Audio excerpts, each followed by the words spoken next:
Many of us love property, and we know that property is probably a good way to grow our wealth in the long term. However, some people are wondering, should I get involved in REITs or should I get involved in property? What are the pros and cons? My name is Daniel, and I create videos every week to help you grow passive income through property in a safe and secure way. So if that's what you want to do, make sure you get subscribed to this channel, hit the notification bell so that you get notified whenever a new video comes up, and make sure you smash the like button. Because in today's episode, we're going to go into the nuts and bolts. What are some of the pros and cons of REITs versus property? So first of all, I have 7 factors for you to consider. The first factor really is this: liquidity. And some people know for sure, obviously, selling a stock or selling a REIT on an exchange is going to be much more instantaneous compared to wanting to sell a property. So I would say I'll give a plus to the REITs in this factor, where property typically is less liquid than a stock, for example, or a REIT, in terms of where you want to sell, when you want to enter. At the same time, for property, I would say an important part to consider in liquidity is when you buy the property, you want to make sure you buy in the right location, such that if you want to sell, there's going to be good demand, both for rentals as well as selling. However, you would still want to give yourself maybe 3 to 6 months as a good time frame to get a right price in the market. All right, so I would say when you invest in property, you want to make sure it's funds that you don't need for at least the next, I would say even 2 to 3 years. However, it shouldn't be funds that you need immediately. You need to get it back next month, for example. All right, so this is what I call investable funds for property.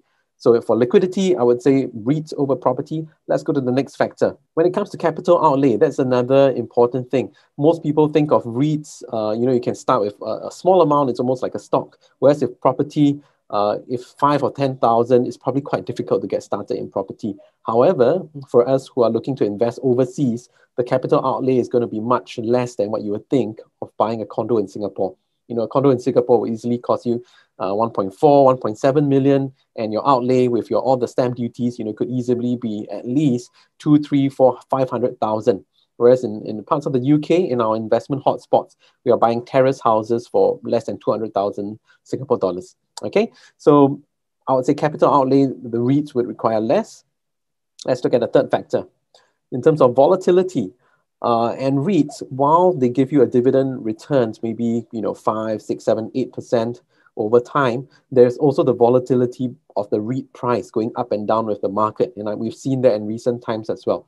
With properties, there is also volatility, but if you buy properties in the right areas, property prices generally double every 7 to 10, 12 years.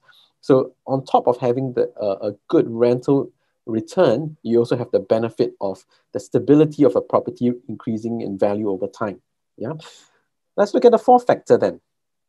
Control. And this, I think, to me, is a huge factor because with REITs, it's managed by the REIT manager.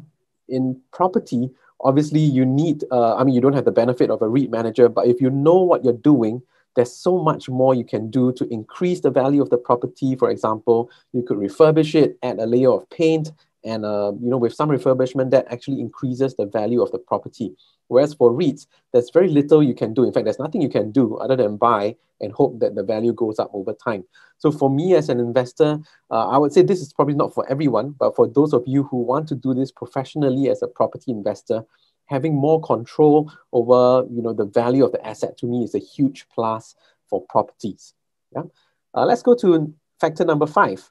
In terms of leverage, and this is another huge one. With REITs, basically you put in your monies and you buy it in cash. Whereas with property, because the banks also know that property is a safe asset, they are willing to let you leverage up to 70, 75% of your value.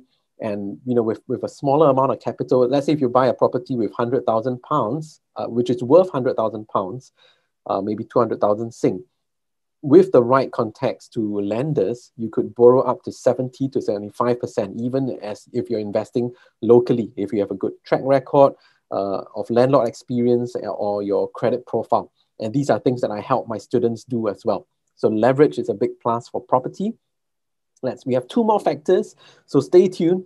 Number 6 is really that on diversification. And some people say, hey, with one property, Isn't it very risky because I'm not so diversified? Whereas with REITs, I'm diversifying into different asset classes, maybe industrial, a bit of commercial, and there are many, many units. So to me, it depends on how you see diversification. It is true that if you buy one property, it's less diversified. However, if it's a good investment, then being less diversified is a good thing. And some of you might be wondering, hey, Dan, what are you talking about? Let's look at this quote from Warren Buffett. He says this, right? Diversification is a protection against ignorance. However, it makes very little sense for those who know what they're doing. And this is precisely the point I'm making here, that if you don't know what you're doing, you're not sure which is a good investment, you can't tell which is a good property from the next, then you want to diversify because you're not sure which properties are going to do well and which are not.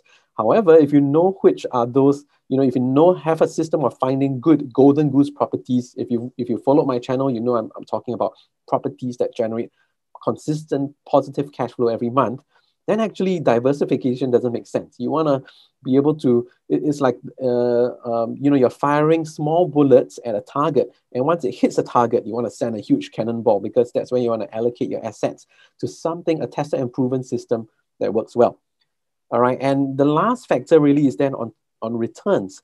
And REITs typically might generate, in good times, 5 to 8% returns, assuming the REIT price is stable.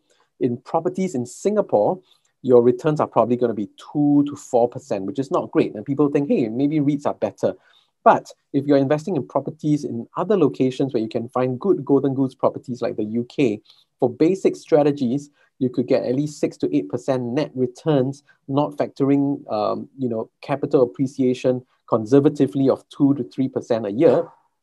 And if you go for more advanced strategies, you could get 8, 10, 12% returns as well. So this is a really important factor to consider when you're thinking in terms of properties and REITs. So there you have it. 7 factors of REITs versus properties, the good, the bad, the ugly. For me and for a lot of students that we work with, we know that property is a wonderful asset class because we can build and leave generational wealth, and at the same time create more passive income to buy back our time instead of us working so hard for our time. So leave your comments in the section below. What are your thoughts on property versus REITs? Which do you prefer? What questions do you have? And make sure you get yourself subscribed to this channel because we will be releasing videos, tips every single week to help you grow passive income through property. So this is Daniel signing out.